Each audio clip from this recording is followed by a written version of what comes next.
TCP versus UDP.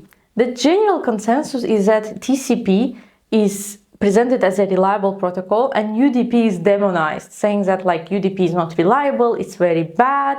And many people keep asking, if UDP is so bad, why do we still have it? Why don't we keep TCP and get rid of UDP? Well, in this video, we'll be looking at both upsides and downsides of TCP and UDP and the application of both of these protocols, so that one protocol is not presented as a sacred one and another one is not demonized. So we'll give a fair view of both protocols. TCP and UDP.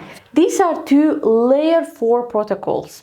They operate on layer 4 and they are usually used by different applications on layer 7 in order to either establish their reliable connection or for any other important uses that the application presents itself into. You will understand it better in a minute. When we say TLS handshake, for example, TLS handshake is based on TCP. HTTP itself is using TCP, and some of the applications are like Zoom, like video calls, like media streaming are using UDP. It's a layer 4 protocol. TCP is connection oriented.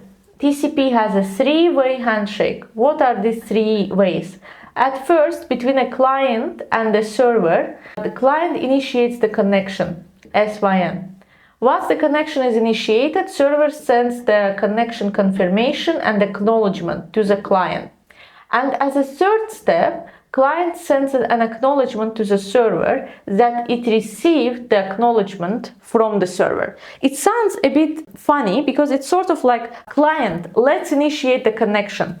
Hello, server. Okay, the connection is initiated. I acknowledged. And client, okay, I acknowledge that you acknowledged. It sounds funny, but these 3 steps are important to make sure that the reliable communication is established, to make sure that while the server sent a connection, client didn't reject it. So how could it happen if there were only 2 steps in the communication? Client says, hello server, let's establish the connection. While server responds, client is no longer interested. But server still responds with, okay, let's establish the connection, this is my acknowledgement. Server sent it, but client is like, I'm not gonna wait for you anymore, that's it. Client is gone. So in order to make sure that all parties are in the connection can be established, there is a third piece of the puzzle where client says, I acknowledge that I received your acknowledgement, and only then the communication is established. Meaning that if we have these 3 ways, the connection is reliable. The connection is ordered. Why it's ordered? Each of these steps has session numbers, as in a sliding window. You can Google the sliding window terminology. We will not be going into much detail of this one in this video, but it has a session number. So each of these steps has their own session number that they can relate to. So imagine the communication is going. You're accessing the google.com and there are different elements of that web page. There is an HTML web page, there is a photo that Google usually has. So in order to send and receive this information, you might have to establish several TCP connections. And while establishing several TCP connections, saying let's establish the connection to the server, server responds to you, you respond to the server. How do you keep track of these connections? Each connection has its session ID, so that when server sends the acknowledgement to the client and says, my session ID is 6, this means that the acknowledgement will be related to the session ID number 6, to the handshake that is happening under the session ID number 6. It will not go to the session ID number 7. So in order to keep track of these connections when there are a lot of them, so that the acknowledgements, imagine server is sending the acknowledgement and you're relating it to session number 2, although session number 2 hasn't received the acknowledgement yet. This is not the acknowledgement for session number 2. It means that the session numbers make the connection more ordered and error checked. So at the end, if server or client are looking at their session numbers and handshakes and they're like, okay, session number 6, we don't have the acknowledgement from the client for session number 6. It means that we have not completed the three-way handshake. What does it mean for us? It means that the packets will be retransmitted. The connection will be established again. So session number 1 has to have 3 handshakes. Session number 2, three-way handshake. Session number 3, three-way handshake. When checking the session number 2, it sees as though we're only two-way handshake, no third step. It means that the packets in session number 2 will be retransmitted. What happens in UDP on the other hand? UDP is connectionless. The other way to say is there is no guarantee that your packet has been sent. Imagine you're a client, you're using UDP to send the packets, and you're like, okay, these are your packets, bye. And server is, this is your data, bye. I don't care whether you received it, you didn't receive it, I don't care. So you might say like, there is no guarantee, there is no reliability. Why would we use UDP? Well, UDP has a very wide application in video streaming. It can be video calls, right?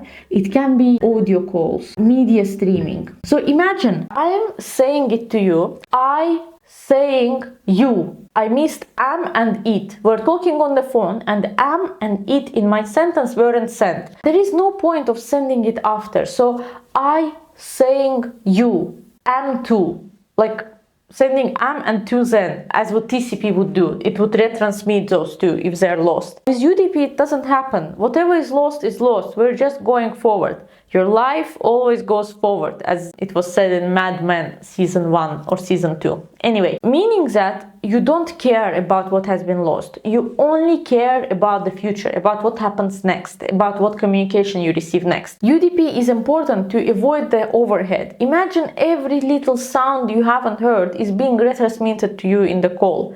You wouldn't be possibly able to tolerate such kind of call or video call where every word that has been missed or every sound that has been missed is retransmitted. What sort of call or the media streaming would it be? It would be like, it wouldn't be interesting because you wouldn't see what's coming next. That said, TCP offers the retransmission, as we mentioned. So the packets that have not completed the three-way handshake are treated as lost or as error packets, and they are retransmitted. There is no retransmission or no reliability in UDP. Packets are lost. Whatever is not delivered, that's lost. So you need to account for that. With session ID, TCP has a flow control. TCP controls the flow of the packets and it has the speed adjustment. Imagine that the speed of the client, the server is sending information to the client.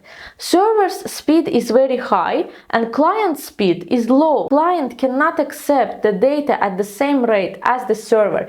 It's similar as I would be talking very fast. When I talk very fast, you who is watching my video might not be able to comprehend my speech at that speed. Or I might be talking a bit slower because I'm not a native English speaker. And again, if you're used to speaking in a language at a higher speed, you might watch my video at a higher speed. It happens. Meaning that there is a flow control. Your brain cannot comprehend my speech at a very low speed or at a very high speed.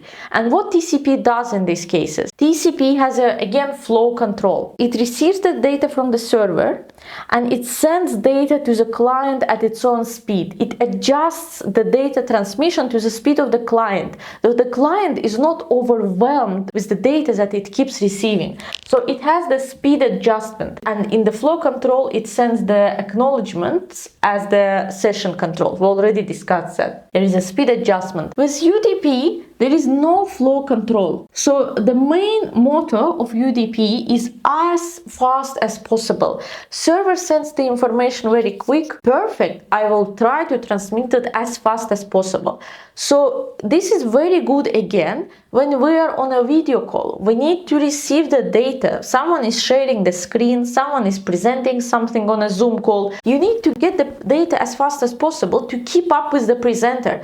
Not that presenter is already on another topic and your data transmission is very slow and you're just like, you're very behind of the presenter or of the person you are talking to. You don't want this. UDP's motto, as fast as possible, is something that you're looking for in this specific use cases. The TCP is stateful. Stateful means that one established TCP TCP three-way handshake can be used to transmit several data packets. Watch my HTTP related video in order to understand what stateful exactly means. I will not be going into too detail of that, but just understand it as the ability to establish the connection and do a lot of things during that established connection. Imagine that you establish the connection, you're driving your car from point A to point B, and on your drive you can do a lot of things during your drive. You can fill up your tank, you can pop into the supermarket while still going from A to B.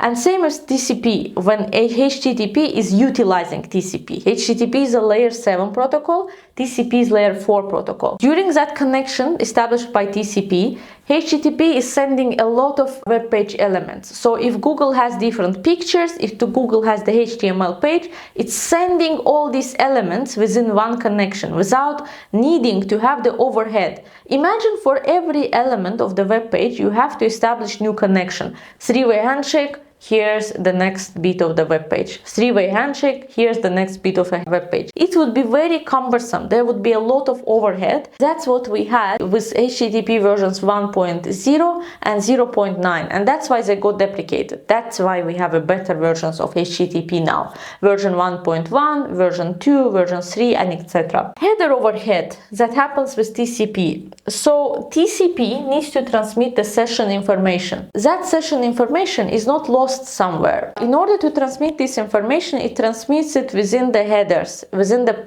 payload of headers, meaning that you can just, if the payload of headers is not clear to you, you can understand it as a wallet. So in order for TCP connection to happen, I need to have a wallet with my passport or ID on me. I need to have it because this is the session information that I contain. This is my identification. Without it, there is no session information. So TCP always has to carry it in three-way handshake and while the connection is open in order to make sure that it has the latest information about the session, and it creates the overhead. On the other hand, the UDP is stateless. It's not stateful. So these are important keywords because in certifications they also like to accentuate on it. What is the stateful protocol? What is the stateless protocol? So for you just to know, the UDP is stateless and TCP is stateful. UDP does not need to establish a session. It just sends the packet and that's it. How the packet is gonna do, what's gonna happen, it doesn't care. And there is no header overhead because of that.